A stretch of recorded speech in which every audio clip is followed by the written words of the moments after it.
पूतना वध। व्यास जी कहते हैं, बंधन से मुक्त होने पर वसुदेव जी नंद के छकड़े के पास आए।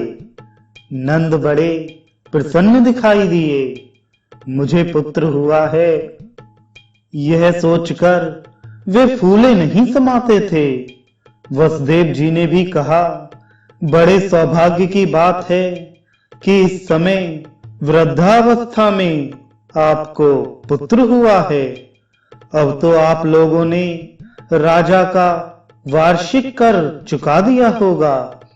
जिसके लिए आप यहाँ आए थे वह काम पूरा हो गया। यहाँ किसी श्रेष्ठ पुरुष को अधिक नहीं ठहरना चाहिए।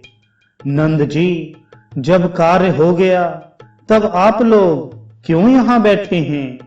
शीघ्र ही अपने गोकुल में जाइए। वहां रोहिणी के गर्भ से उत्पन्न मेरा भी एक बालक है। उसका भी अपने ही पुत्र की भांति लालन पालन कीजिएगा।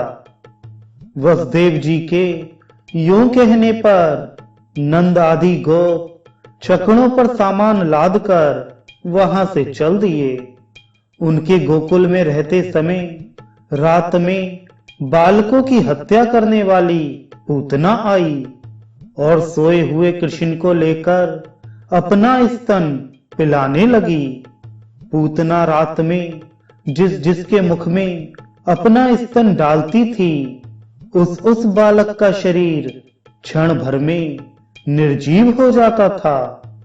श्री कृष्ण ने उसके स्तन को दोनों हाथों से पकड़कर खूब जोर से दबाया और क्रोध में भरकर उसके प्राणों सहित दूध पीना आरंभ किया।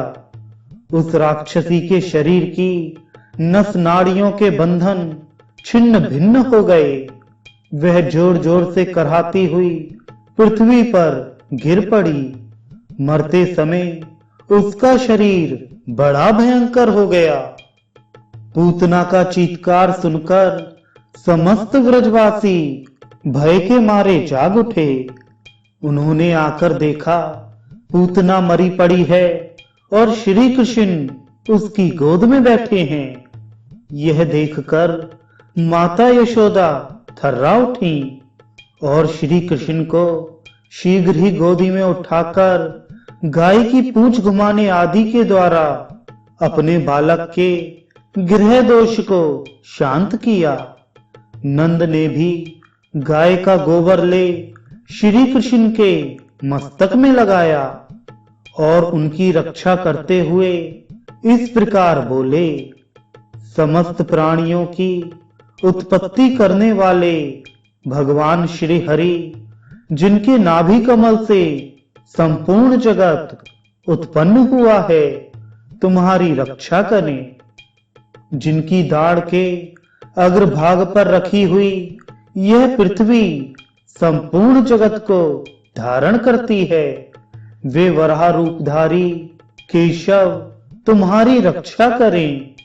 तुम्हारे गुदा भाग और उदर की रक्षा भगवान विष्णु तथा जंघा और चरणों की रक्षा श्री जनार्दन करें, जो एक ही क्षण में वामन से विराट बन गए और 3 पगों से सारी त्रिलोकी को नापकर नाना प्रकार के अस्त्र शस्त्रों से संपन्न दिखाई देने लगे।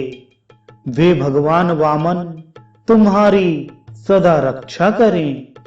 तुम्हारे सिर की गोविंद तथा कंठ की केशव रक्षा करें। मुख, बाहु, प्रबाहु, मन और संपूर्ण इंद्रियों की अखंड ऐश्वर्यशाली अविनाशी भगवान नारायण रक्षा करें।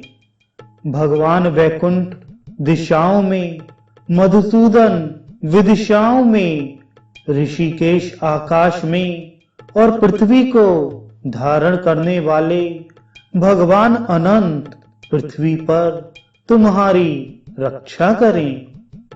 इस प्रकार नंद गोप द्वारा स्वस्ति वाचन होने पर बालक श्री कृष्ण छकड़े के नीचे एक खटोले पर सुलाए गए।